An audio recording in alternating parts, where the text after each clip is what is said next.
Dressing well can help you get the girl of your dreams, make more money, and increase your confidence. The problem is that most men do these 7 fashion mistakes that make them look bad. And I can't have that happening to my brother, so by the end of this video, you will never have another bad fit again. Starting with number 1, you don't know your 4 key measurements. To always dress great, there are 4 key measurements in your body you should always know. You see, here's a large shirt from 2 different brands. One makes me look great, the other one, not so much. This is exactly why nothing you ever buy fits right. You keep making the mistake of thinking in small, medium, and large. So I want you to grab a tape measure and open your phone's note app. You're gonna measure these 4 measurements. First one is your torso length, which starts at the top of your collarbone all the way down to about an inch past your natural waistline. The second measurement will be your chest circumference, where you're gonna set the tape measure right underneath your armpits, around your back, and across your chest. Your third measurement is your inseam. This is a measurement that's the inside of your pants that starts at the top of the crotch and goes all the way down to the top of your shoe. And finally, your waist. This measurement is exactly 1 inch below your belly button. You're gonna grab your tape measure, go all the way around, and jot that number down as well. Then, whenever you shop online, always go to the size chart and size up your sizes compared to what they have. You then wanna look for the sizes that are about plus or minus 1 inch from what your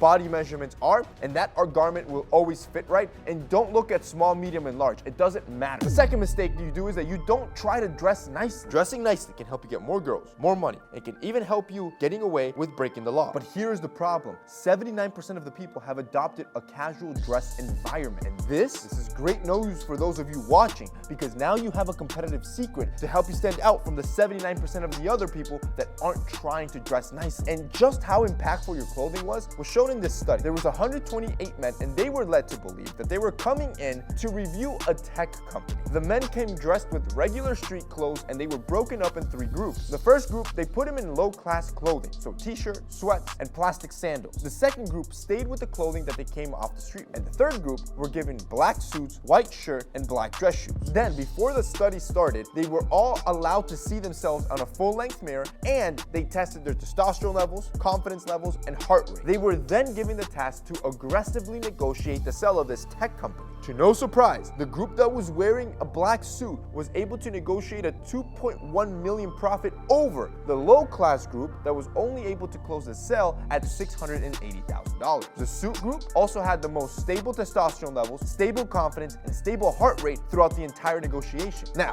this doesn't mean you need to wear a suit. This just means you need to apply this practically to your life. So for example, an easy outfit that you can pull off is wearing some sort of nice trousers that come from a suit. Then you can wear a nice button-down linen shirt, which are trending. It's more comfortable to wear. And then pair that with some nice sneakers, maybe some New Balance. And there you go. You have an elevated outfit that looks way better than just wearing sweats. 3, clothes look bad if you're always dirty. See, most think that style mistakes just happen with your clothes. However, I'm gonna show you side by side how great clothes can look bad if your grooming is terrible. Let me start with something simple, ashy elbow. According to the US government, 60% of men do not moisturize. So take something like a nice t-shirt. The style is great, fits amazing, but because one of them did not moisturize, now you have dry, flaky skin and ashy elbow. Look at the side by side, you have ruined your style. This is why, as soon as I step out the shower every morning, I grab my Geology Hydro Gel, which is a great moisturizer to use on the body.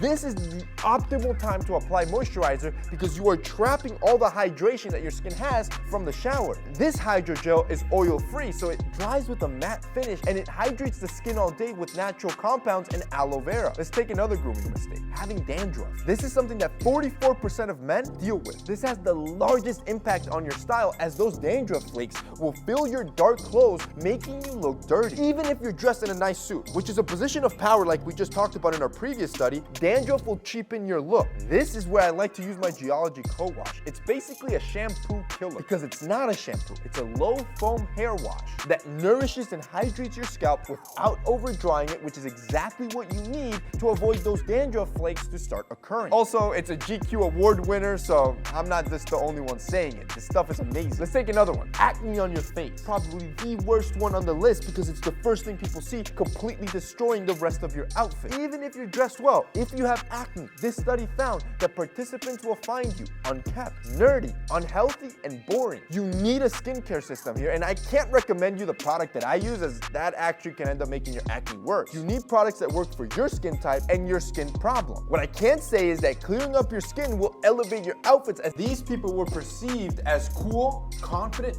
and athletic. Now here Geology can help because they have a skin quiz. You can take it, it's free, I'll have it linked down below, where they'll take a look at your skin type, skin problems, and then develop a custom skincare system that works for you. I suggest you take the quiz, it's linked down below, it's free, and if you do decide to purchase something, there is a discount where you'll get 70% off your first month order, which is a steal. Look, so far, learning those 4 key body measurements, wearing the right clothes to make you attractive, and fixing your grooming to enhance your style are all fashion upgrades that most men miss. But I'm just getting started, because these next 4 mistakes that you are making, no one tells you how to fix them. 4, arm sleeves make your arms look small. There is one area on a shirt that you should always focus on. That's the sleeve length. And that's because it's one of those areas that most men do not think of, but it's the reason why your arms look like twigs. They look small. And I'm gonna help you locate the right fit so that never happens using a pen. See, you want your sleeve length to end right before your tricep starts. Your tricep head is the biggest muscle in your arm, which will make your arm look thicker. Now,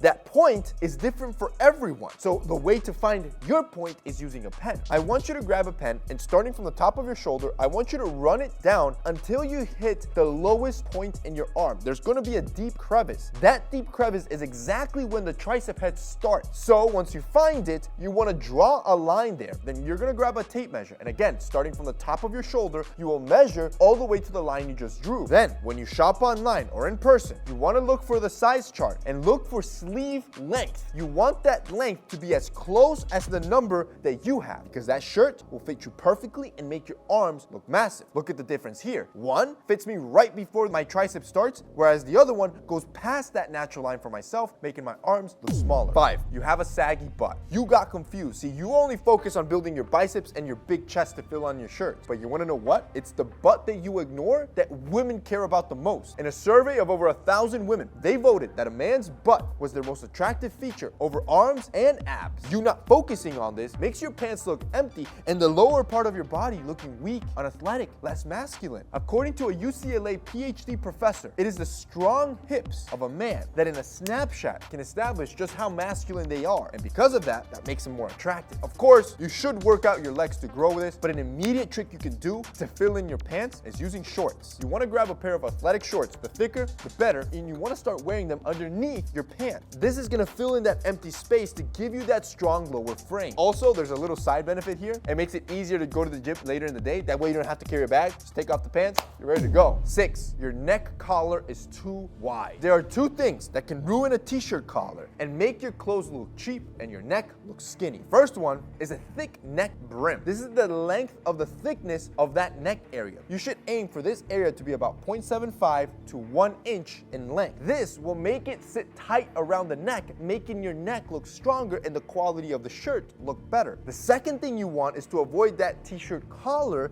to crumble up. When it does, it's a good sign that the t-shirt is low quality. So I'm gonna show you how to do it with a quick trick. You're gonna grab some starch and an iron, and then you need a corner table. Then first start by spraying the entire collar. Then finding that corner table, you're gonna slowly rotate the collar around that table as you press the iron. What you're gonna notice is that when you throw it on, it's gonna sit nice and flat. No more crumbling, making your shirt look more expensive. Number 7, your wardrobe is filled with black, navy, white, and gray. This is wrong and it's boring because your skin tone color is the one that should be determining what colors are in your wardrobe. See, most people, they'll go by seasons or whatever color they feel like wearing because it's easy. This is a mistake because the right color can make your skin glow, and bad colors can suck that glow from your skin and end up making you look more pale. So there's 3 main skin tone colors. You have your warm, your cool, and your neutral. And to find it, you just need to find a bright white shirt and then take a picture of yourself. You want to pay attention to how your skin color looks in contrast to that white shirt you're wearing. If it looks yellowish, you're a warm undertone. If it looks bluish, you are a cool undertone. And if you can't really tell, you are probably neutral. Now that you understand what your skin tone color is, you must understand what colors work best. So if you're a warm undertone, you should go for warm earth colors. This is your orange, your brown, your green, your mustard, your off-white. I am a warm undertone, and therefore warm colors enhance my warm complexion. Let's say you're a cool undertone. You will apply the same logic. You will wear your pink, your teal, your blue, your white, your purple. These are cool colors that enhance your cool undertone. And if you're neutral, you are lucky because you can wear whatever color you want. That's it for me today, boys. I hope you dress better after this video. And not only that, I'm gonna leave you 2 more videos to level up. See you guys next time.